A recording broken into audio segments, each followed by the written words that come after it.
Hi everybody, welcome back to my channel. Today we're going to be making this beautiful card to celebrate GCSE and A-level results. I know in the UK we have exam results coming out next Wednesday and the following Thursday, I believe, or it might be both Thursdays. Either way, we've got exam results coming out soon. So I thought I'd make a card that would celebrate that and our special teenagers in our lives. What I've done with this is just basically done a print and cut image on the front here, and then I've used a couple of layers of card as well, just to make it stand up a little bit, make it look a little bit more special. And then the glittery effect that you've got on there is actually heat transfer vinyl, and that is applied onto the cardboard there using a mini press. So I'm going to show you how to do that. If you've never used HTV on a card or on cardstock, it's going to be a game changer. Trust me, it is an amazing effect and it makes life so much simpler. So let's jump straight in and get started.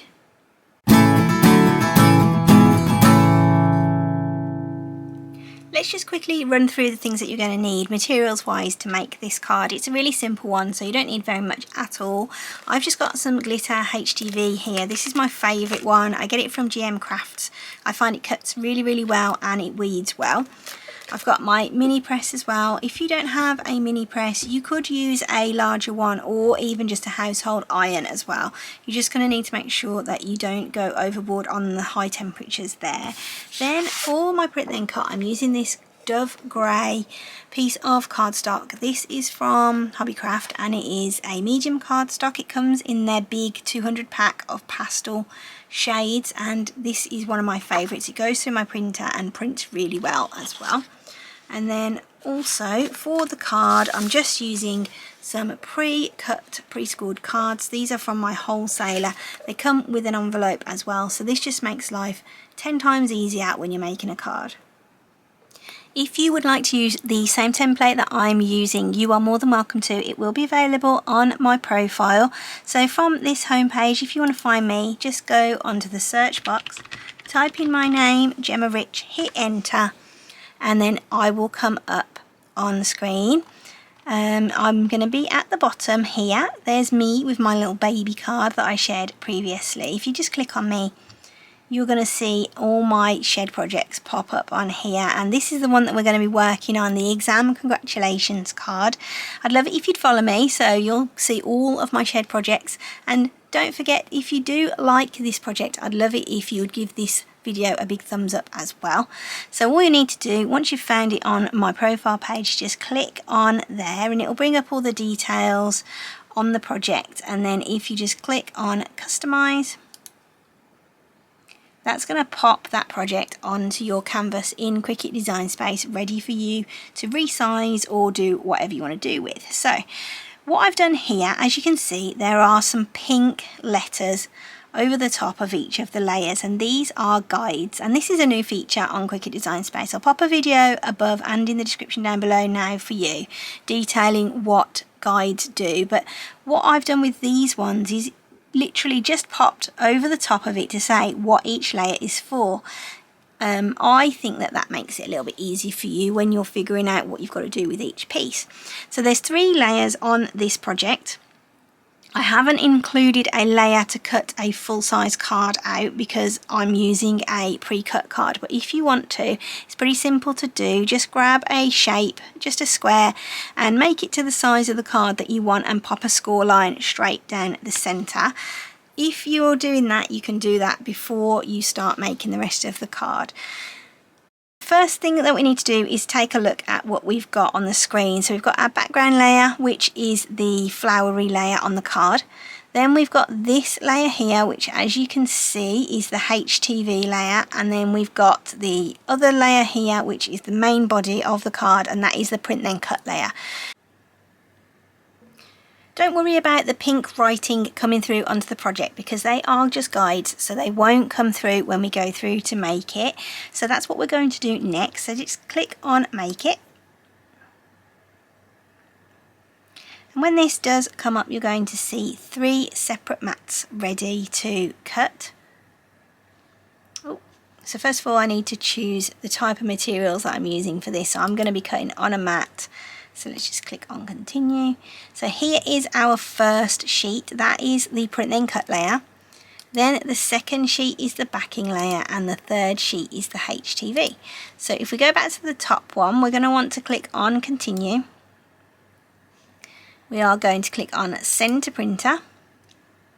And then I'm going to put my system dialog settings on and then click on print. That won't print now until my system dialog box comes up, and the system dialog box is your printer's personal settings. So if you want to change your paper type or you want to change the quality of your print, that is where you're going to be able to do that when you're doing a print then cut. So I'm using an Epson printer. It's an EcoTank ET2711. So to change settings on this one, I need to click on layout, and what I'm going to do is change my print settings. I'm going to change my media type from plain paper to Epson matte, and the reason that I've chosen Epson matte is because my cardstock is a matte finished cardstock. It is an Epson brand, but that doesn't seem to make too much of a difference. Then I'm going to go to quality and I'm going to click on high quality. Now that I've got all my settings all as I want them to be, I need to just pop my cardstock into my printer and just click on print, and that will be ready to go. Here's my printed page then. It's come out really nice and crisp. The print looks really good. So what I've done, as you can see, is popped 2 cards onto one sheet of paper, and that's just to maximise the usage of the card really, so we don't have quite so much wastage. Next you want to grab your Cricut mat, remove your protective cover, get your printed sheet and just pop it onto the mat like you would if you were putting vinyl or anything else down onto the mat. I'm using my Cricut Brayer here today just to give it a really good press down. Now that's going to go into the machine. Here is my fully cut page, and as you can see I have got 2 boxes cut on there. So let's just bend the mat back and just get those off of there. Just remove the rest of that as well. I'll probably keep this piece of card just to use as a scrap for just cutting. So for the backing of this card I've used a decorative piece of card, and I got it from one of these 6x6 paper pattern books. I bought these a while ago and I've had them a long time, so unfortunately I can't link the particular ones that I'm using, but the Works sell them, Home Bargains sell them, B&M sell them. So these are something that you can stock up on when you see them.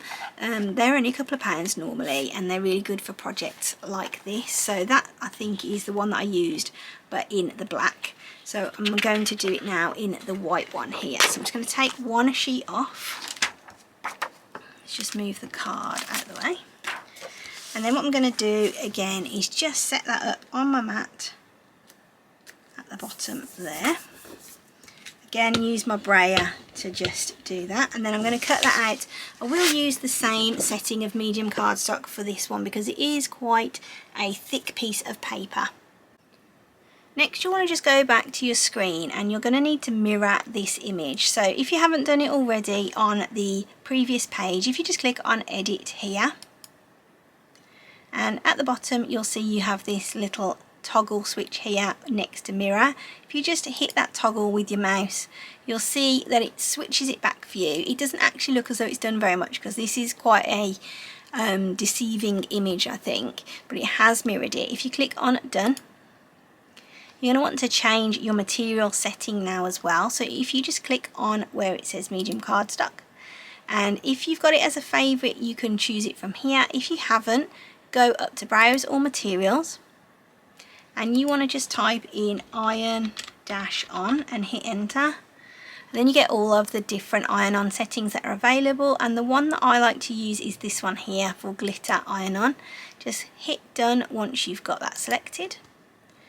And then I'm leaving my pressure as default again, and we've already mirrored. It does give you a little prompt here to make sure that you've got your mirror turned on and that your material is the face shiny side down as well. So this is your last chance now to remedy any mistakes that you may have made with regards to putting your HTV down on your mat or mirroring.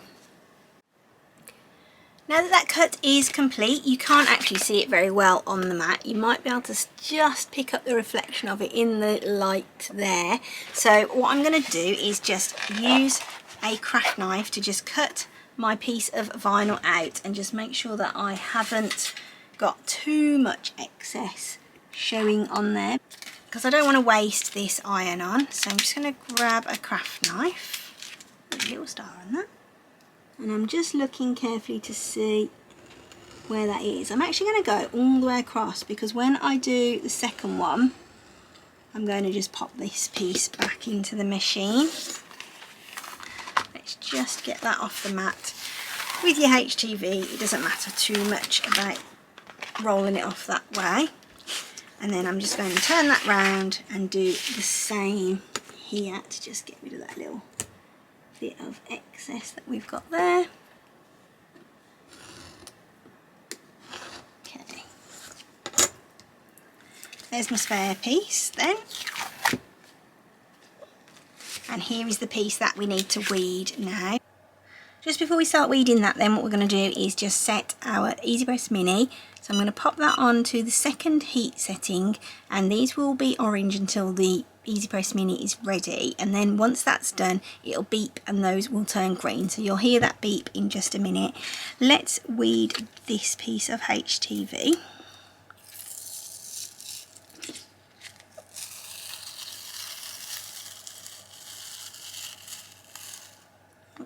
There we go, just lost a little line there. That's okay though, because we've seen it.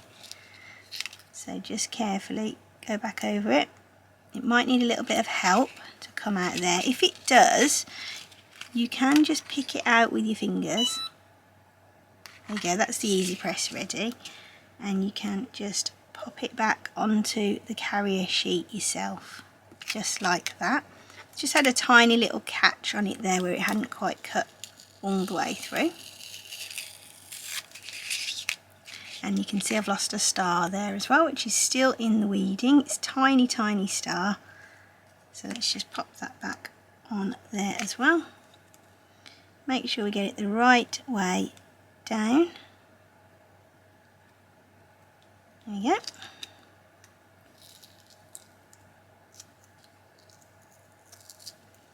And we just need to pull all these little bits of weeding out of this centre of this piece of HTV.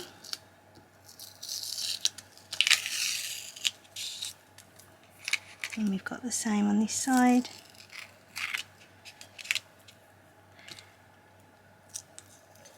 So now we've got our 2 stars, 3 lines on each side, our scroll and 3 stars. Then what we'll do is just get our piece of cardstock and our HTV. So get my heat pressing mat, and then I'm going to bring my piece of printed cardstock onto this heat resistant mat, and then I've got my piece of HTV. I'm going to zoom in so that you can see this a little bit better.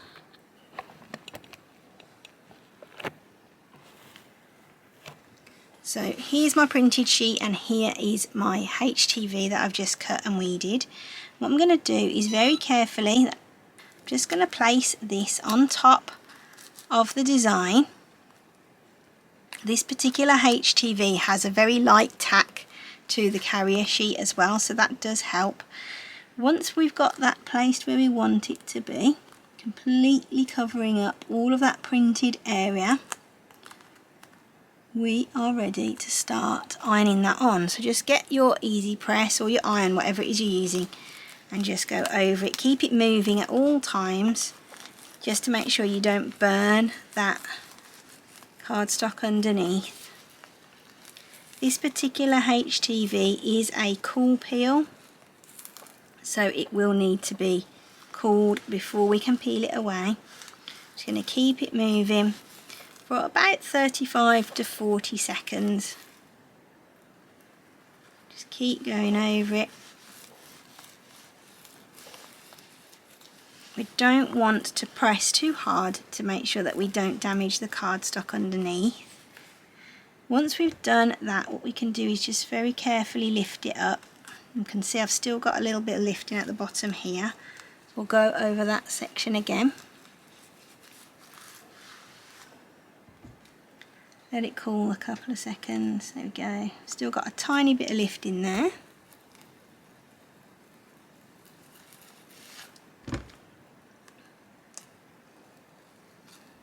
Looks good.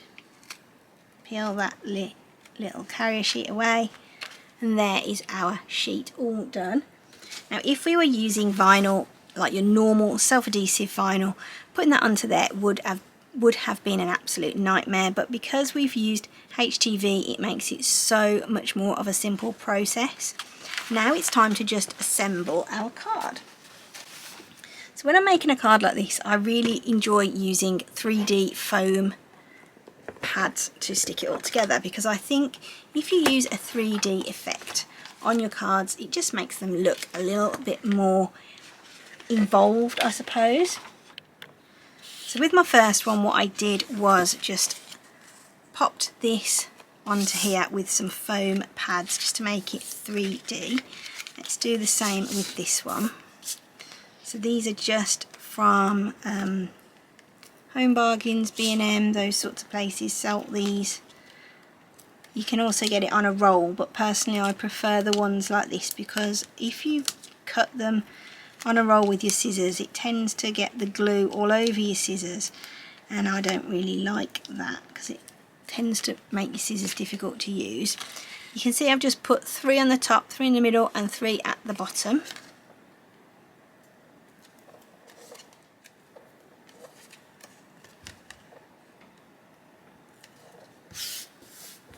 Once you've peeled all of your backing papers off of your 3D pads, all you need to do is just pop your sheet onto there, and then I am going to just glue this backing card down onto the main card. Now you can see I've got that stuck onto there, and it just gives it a little bit more of a 3D effect. I'm going to just glue my patterned piece down straight onto the card. I'm just going to use some Collall all-purpose glue. Could use tacky glue for this if you wanted to. You could even just use a Pritt stick or whatever you've got on hand. And again, you'll want to pop that down onto there. I should say that the card that I'm using is about 12.5 centimeters square. So if you do want to change the size of that card that you're using yourself, you can do that just in Cricut Design Space on the screen if you want to do that. That's stuck down onto there now nicely. Let's fold that card over. There we go, all done. And there is our finished card, ready to be given to a special teenager, either for their A-level results or for their GCSEs the following week. So I really hope that you've enjoyed this video. If you have, I'd love to see you again, so don't forget to subscribe. Drop me any questions or comments that you've got down below. As always, everything I've used in the video will be linked below for you, so check out those links if you want to see where I bought all of my materials and all of my equipment. Have a great week, take care of yourselves, and I'll see you really soon for another one. Bye!